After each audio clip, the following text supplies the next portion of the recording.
been crocheting up a storm, and I made all of these granny squares. I made so many of them, and that's because I'm gonna turn all of these granny squares into a cute little dress. But first, I need to join them together. So today, in this tutorial, I'm gonna show you how to join your granny squares using a sewing machine.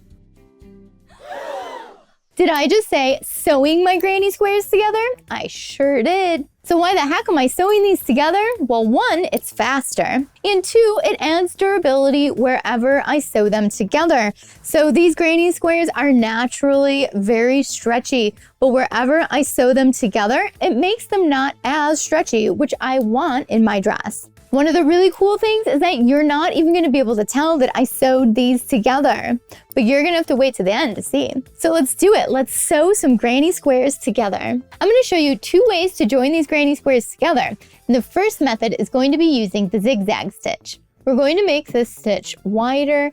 I'm going to make mine about 5 millimeters wide, and I'm gonna make it longer too. I'm gonna make it about 5 millimeters long as well. These numbers could be different depending on how thick your yarn is. If you have a really thick yarn, use a wider width and a longer length. Definitely test it out on a scrap first. Now we have our zigzag stitch selected, and we need to join these together.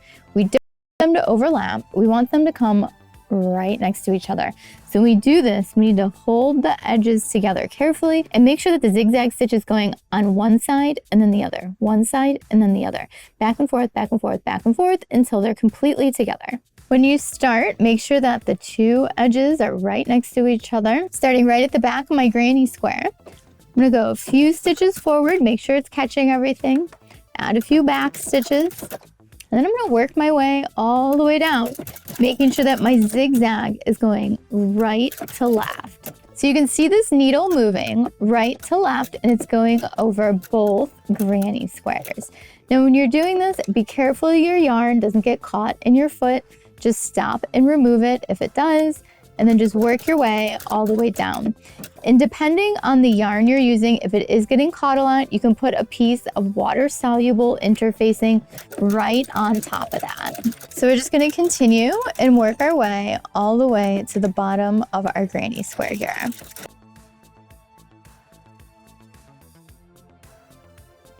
When we get to the bottom, back stitch and cut.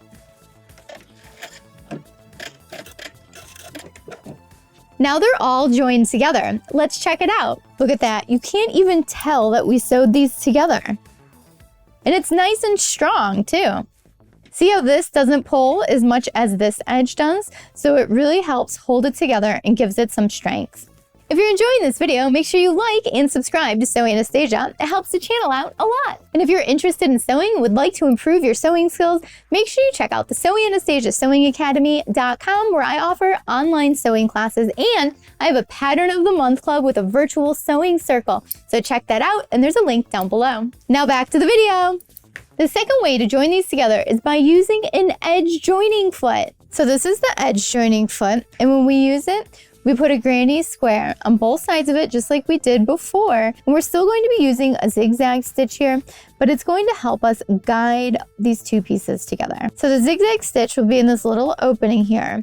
And then this little finger almost that you see on the foot here, our granny squares are going to go on both sides of it. So one on each side, and then it's going to help make sure that our zigzag stitch is centered to the granny squares. So we're going to take these two pieces and we're going to meet them right at the center, start in the back where you want to join them. And now we are going to run this foot right down the two sides of the crochet squares, and it's going to sew them together. The nice thing about this foot is that it doesn't get caught in the granny squares, because it doesn't have that little finger on the foot like my other foot did. This one just glides right along the center and then pieces them together. Hence the edge joining piecing foot. Look at that, it worked great. Now, I prefer the edge joining foot method, so if you don't have an edge joining foot, highly suggest getting one for your machine and using that because it is easier. The little yarns don't get caught in the foot. But both methods do work great, so if you don't have one of those feet, no worries at all. Just start zigzagging them together. Wasn't it so cool learning how to sew granny squares together? Kind of blew my mind when I first tried this. I was like, is it gonna work? Is it gonna work? And then it worked. Amazing. So I'm going to be designing a dress with all of these granny squares, but that's going to be in another video. So make sure you stay tuned and check out that video in a few weeks. A great way to know when that video is going to come out is make sure you hit the notification bell on the Sewing Anastasia channel so that way you know when all the new videos come out. Thanks so much for watching Sewing Anastasia today. If you have any questions about how to sew together granny squares, make sure you leave it down below in the comments and let me know what you think about this method. I know some of you are going to love it and some of you are not going to love it, and that's okay. Creativity is all about pushing the bounds and trying new things. And if there's any special videos you'd like to see coming up, make sure you leave that down below in the comments too, and I'll add it to my list.